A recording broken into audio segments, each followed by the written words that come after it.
Welcome to the NEWSMAKER. The Victoria-Jungfrau Grand Hotel and Spa in Interlaken has a history of more than 150 years. And it is named one of the leading hotels in the world. Joining me now is Peter Kämpfer. He's the general manager to talk to me about the business.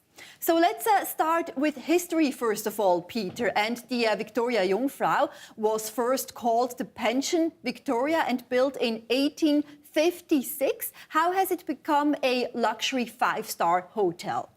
Actually, it was bought by Edouard Ruchti in 56, and then he turned it in a better hotel in 65 when it was opened. And by end of the century, he could buy the other hotel next to it, and they linked it together. And then they invented a lot of things. It was one of the first hotels with electricity, elevators in it, telephone system. It was really one of the first hotels. And then in the 70s, 1970s, Manniberg and his wife took over the management. They had a real vision, a good vision. They changed a lot. In 1990, was it about, they linked the two hotels together with a huge cupola with glass and steel. And they added afterwards one of the biggest spas all over Europe, 5,500 square meters. So, and then renovation went on up to now. I mean, last year we invested a huge amount of money as well. So it goes on and on and on. Work is always happening, and refurbishments and renovations, of course. And how important is history and tradition still for you today? I mean, it's one of the most iconic hotels all over Switzerland, all over Europe probably. And of course, it has got a long history. At that time, we had Mark Twain and other celebrities staying at the hotel. Now it has changed, of course, today. Do you still get a lot of celebrities staying at the hotel? We still do, yeah. We still do. The Jungfrau Joch, top of Europe, of course, is a highlight for any holiday in Switzerland. How is the hotel benefiting from this top location? Is it the main reason for attracting tourists, would you say? I would say it attracts a lot of tourists in the region to Interlaken. To the hotel, maybe yes, maybe not, because it's a bit another business model. Going up the mountain, normally Chinese, Indian people, they don't stay actually in Interlaken. Maybe they do, maybe they don't, but most of them, they just go on. They go quickly up to the Jungfrau, coming back and move on. So Interlaken, the city itself, should basically reinvent itself as well, right? To really make sure that it can also keep the tourists for more than just a couple of hours. That's always the same thing, but it's in Interlaken the thing, it's in Lucerne the same thing, so it's tricky sometimes. So your guest turnover is pretty quick as well in that case? Do most of your guests only stay for one night? Up to 3 nights, I would say, between 1 and 3 nights. Over the festive now, of course, it's a bit longer, but normally the people don't stay too long in one place. Talk to me about the geographic distribution of the guests. Where do they come from? Mainly foreign tourists or also Swiss guests? Switzerland's still #1, which is good. This is surprising because you have so many, as you mentioned, Indian and Chinese tourists, that's right? But Switzerland is still #1 because we have a lot of events going on, especially in wintertime, where we have mostly Swiss. Americans, of course, as well, is #2. A lot of incentive groups from United States, and then, of course, China, India, GCC, yes, and all over the world. Interlaken is one of the biggest attractions here in Switzerland for Chinese and Indian tourists, but some locals have complained about their behavior sometimes, right? Especially in groups when they arrive. What do you say to that? You have to go with it. I mean, if you want tourism, of course, there are other cultures, other languages, and you have to cope with it. But part of Interlaken, I mean, Unterseen, which is next to it, it's calm, it's perfectly okay. It's just maybe the main boulevard. We see a lot of foreign people, but that's okay. I mean, if you go for tourists, you have to live with it. Given that you have many foreign guests as well, do you also offer your staff cultural understanding, training and languages, for example, Hindi or Chinese or Arabic? We can cover most of the languages demanded, yeah. And we do some special training twice a week. Twice a year, twice a year, especially for culture, to get a better understanding about it. Language-wise, not. And Interlaken itself does it too, for all the hotel staff and the other staff around. So, no, it's important. A lot of people now also go to spa, hotels and resorts here in Switzerland because they suffer from burnout syndromes from our busy work lives. Have you noticed an increase in bookings because of people needing more downtime? I don't think really at the Victoria-Jungfrau, probably not. Of course, we have a special program called Better Aging. And you get a medical check while arriving, and then it really depends what you need, what's your personal need, what you're looking for. Can be tiredness, so you have to recover, weight loss, or whatever. Of course, we do have, but that's not the majority. As you mentioned before, most of the guests, they only spend a night or two at the hotel. How does this impact your budget and your business model, and how can you retain some of the guests for longer? I mean, we are working quite a lot with American incentive groups. They stay at least for 4 to 5 days. Then we try to catch up with Swiss families, especially. So we are looking for Swiss families, so normally they stay a bit longer as well. And then, of course, we have leisure groups. We have some meetings which last normally 3 to 4 days, but it's a mixture. Some hotel general managers I've talked to recently, and also looking at my Instagram feed, for example, a lot of social media influencers nowadays, they go to hotels to just take a selfie, maybe just spend an hour or two, not even staying at the hotel. Is this a problem or an opportunity for you? It's not really a problem, especially now for Christmas. We have a huge decoration, which is really absolutely fantastic. And we have a lot of people just coming in, taking some pictures, walking around. That's perfectly okay, so I don't care about that at all. I think it's an advantage because they're going to post it afterwards and you see it worldwide. It's kind of a free marketing as well for hotels like yours. Let's talk a little bit about the general hotel industry here in Switzerland. The Koch Institute expects the number of overnight stays in Swiss hotels to increase by 2.7% next year, and then by 2.4% in 2020. How do you see the health of the hospitality industry here in Switzerland? I mean, we have recovered all of them. I mean, we had some difficulties a few years ago about the euro, especially about foreign exchange rates. And now we have recovered, I think, and we made our homework as well. So a lot of renovation went on. We're always talking Swiss hotels probably are not that friendly. That has changed completely. I mean, we are friendly like everywhere, so that's not really a problem. And now we are looking really forward, and I'm pretty sure that we are just at the beginning of a good time. The 5-star luxury hotel segment, though, is incredibly expensive, notoriously high prices for a lot of people, also because of the strong Swiss franc still, but it seems a lot of high net worth individuals can afford it. What is your outlook for prices? We remain stable this year. We have changed into flexible rates, of course, and then it depends also low season, high season, weekend, midweek, so it totally depends. But we stay more or less stable. Yeah. The hotel counts about 216 rooms and 106 of them are suites. What is your outlook for your hotel prices and how much is an average room? As I said, we have dynamic rates, so it changes all the time. Junior suite probably starts at 500, goes to 950, and then suites starting from 950, 1200 to 5,000. It depends really on the size. So what kind of special offers and packages are you planning to launch in 2019 and going beyond? I think the most demanded is a kind of a spa treatment, spa package with some treatments, some dine around in the hotel. Or on the other side, the Jungfrau package is most demanded. That includes a trip up to the Jungfrau and some spa treatments as well, some dine around. So those are the packages actually most demanded. If we go back to history, during the Belle Epoque, you had a lot of royals, intellectuals, artists, etc., flocking to the hotel. Who are your main clients today, especially in the luxury segment? FITs, as we call them, first individual travelers, then incentive groups, then of course leisure, business groups. So it's a mixture of all, really. And More groups or more individual travelers? Both. It's about 50-50, but you have to go both sides because the hotel is quite big.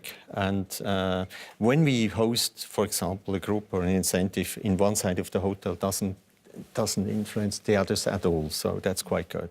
But the hotel is also facing competition, not just here in Switzerland. For example, we have the Bad Rutz Palace, we have Bad Ragaz Resort, also from beyond, for example, Austria and Germany, France, Italy, Liechtenstein, etc. They have high-end hotels as well, offering spa services. How do you compete against these places? It's not always a question of pricing, because they're as expensive as we are. So that's not really a matter. So we have just to be better in a way. We have to be more focused on the guests. We have to offer them an experience. You don't go nowadays anymore to a hotel just to stay a night there, just to have a dinner. So you want kind of an experience. You want to feel something different which you can't get elsewhere, you can't get at home. So that's the reason why you go to a hotel. You have been a hotelier for so many years already, studied at the Hotel Management School in Lausanne. Your experience and expertise, how do you communicate this to your staff? How do you make sure that they get the ultimate service that they can deliver to their guests? It's easy. Good teamwork, believe on them, just focus on the guests and be extremely friendly. I think it's so easy. You just have to deliver something. You have to look in the eyes of the guest. You have to love your work.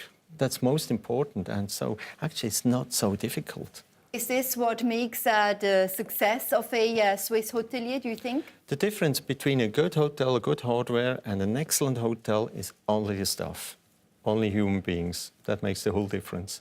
You have been in this job at the Jungfrau Victoria only for about 2-3 months now. So where are you planning to take the hotel now with your staff?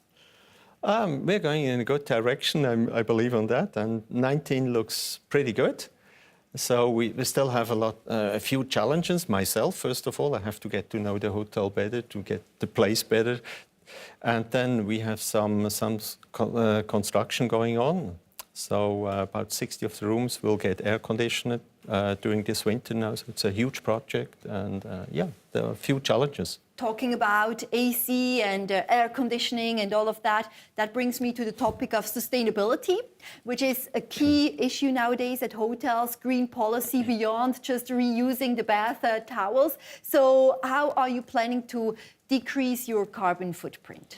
We are heating with a long distance heating, which is quite good, and yeah, something different.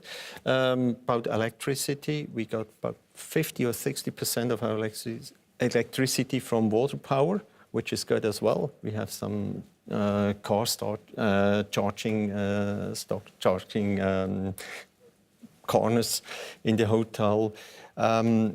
All the renovation, what we are doing, we really focus on how can we get better in that direction as well, of course. And then all the garbage is totally separated from A to C, of course. So we're doing a lot in this direction. Is this because of clients and guests' pressure that they put on you, or is this the initiative from the hotel itself? From the hotel itself. I mean, you have to do something. I mean, the environment, what we live in Switzerland, we have to protect that.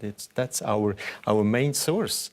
Have you noticed any change from climate change already in Interlaken? For example, the melting snow and ice, the cryosphere that is disappearing there? I mean, you can go every glacier you want to in Switzerland. You see it. I mean, I was living for a long time in St. Moritz, or near St. Moritz, and when you go to see there the glacier, I mean, it has gone hundreds and 100 meters up. So there is a change, of course. What does this mean for the future of your hotel and your business model? Does it mean that you're offering more in summertime, during the summer season? I mean, summer season is already the peak season in Interlaken.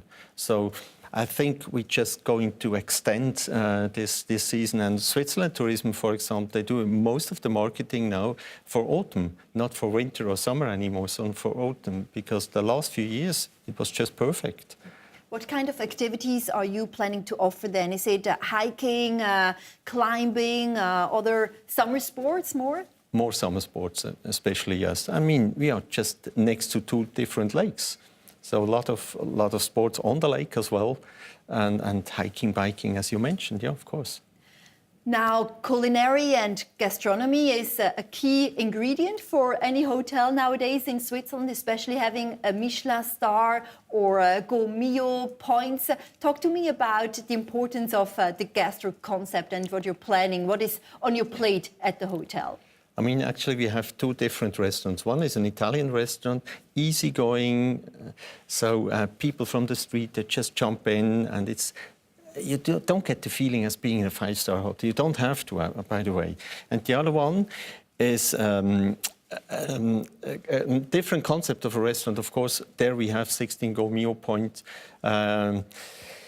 Is the point important? Probably not, because younger people nowadays, they just want to get good food. They want to get something different and not probably 7, 8 courses eat anymore. But our concept is really outstanding, as we have all the ingredients from about diameter of about 40 kilometers only. So we know all the people producing the meat, the vegetables, everything. So that is all local and organic Totally. production? Absolutely, absolutely. And that makes a huge difference. I believe Stefan Beer from the Bernese Oberland is your chef at La Terrace restaurant, which has these 16 gourmet points. That's right. How are you planning to further expand your culinary offerings and really cater to the individual guests, especially the foreign guests? We're going outdoor.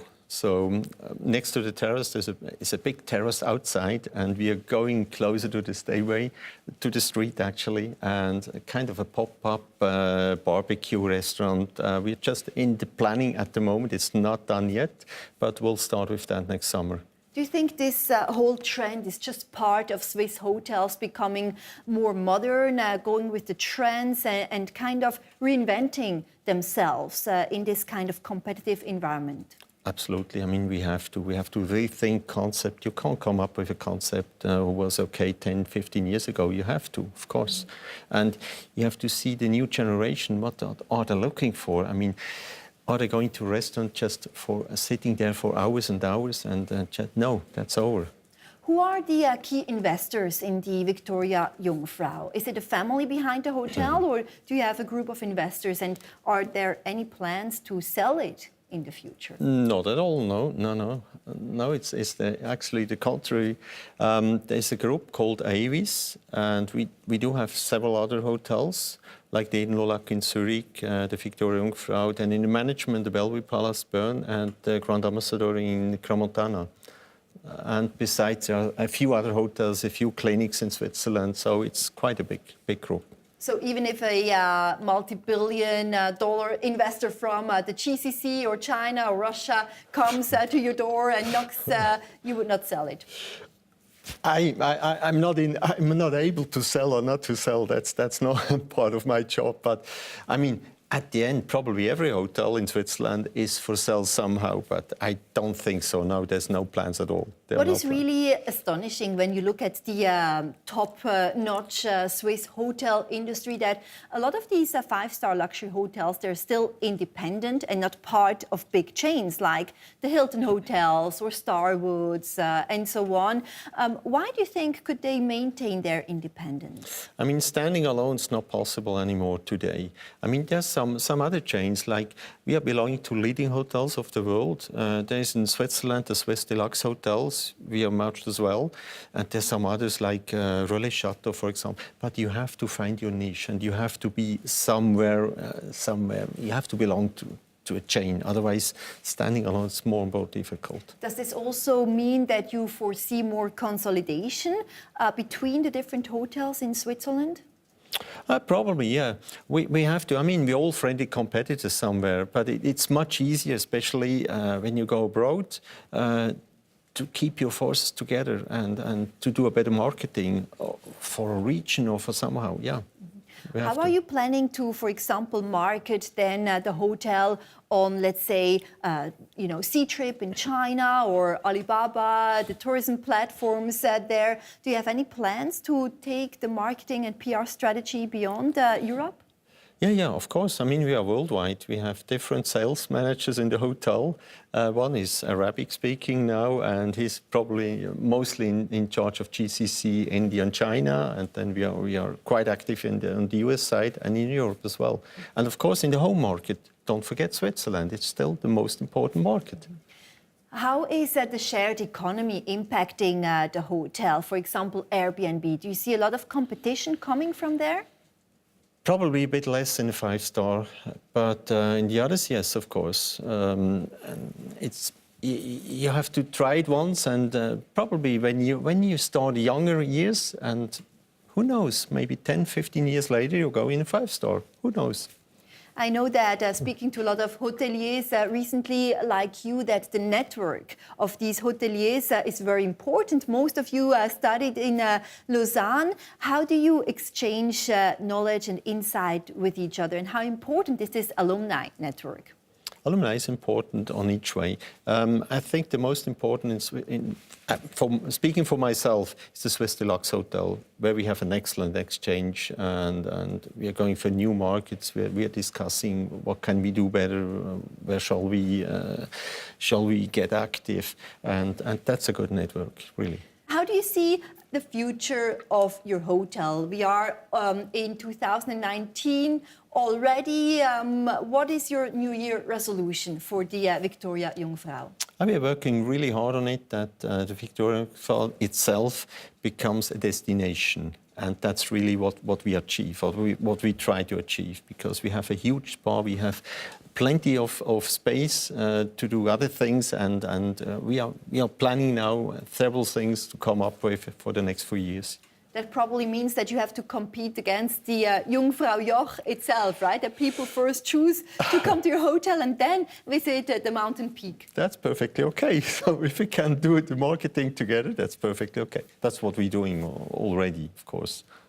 How do you see the future of the Interlaken destination as a separate destination? Like, why should people still go to Interlaken versus other resorts like St. Moritz or Davos or Bad Ragaz? Interlaken is all year round, first of all. Then, of course, with the mountains, with the 2 lakes. There's so many things to do around Interlaken. And it's so known because they did a perfect marketing. They started 30, 40, 50 years ago. And it's so known when you go to China, to India, GCC. They all know about Interlaken, and they all know about the Victoria-Jungfrau, which was amazing for me to get to know that. Reputation obviously is key for Absolutely. Interlaken and also for a hotel like yours. How difficult or easy is it to maintain such a reputation and the Swiss brand? You have to look for Swissness, and that's good service, excellent service, quality all over the hotel. And just be yourself, and I don't know, just go forward and do everything for your guests. It's easy. Do you feel like the service and attitude of staff here in Swiss hotels has decreased a little bit, got worse, or do you think they could maintain a high standard? They do, absolutely. It's getting better and better, I would say. No, it's perfect service. Thanks to hotel management schools that, offer the right training and very rigorous classes? Certainly, but it's also what we have the apprenticeship in Switzerland. I mean, although you can't find that, there's a really high quality. And the difficulty we have, it's more and more difficult to get good staff, because there are not as many as we should have, because you're working in the evening, sometimes you're working over the weekends, and that makes it probably a bit more difficult. And because Swiss hoteliers are quite well known around the world, I know a lot of Swiss hoteliers in China, for example, the mainland, and also Hong Kong. They're very famous around the world. Is there a problem of brain drain as well, that Swiss hotel managers, they leave Switzerland and go somewhere else? I mean, Switzerland is too small for them to stay all in Switzerland, because there's coming so many every year out of different hotel schools. They have to go abroad, but some of them would like to come back in Switzerland as well, because we have a lot of advantages in Switzerland. To finish their careers, probably. Absolutely. Thank you so much for your time, Peter, and all the Thanks a best lot. for the new year. Perfect. Thanks a lot. Same to you.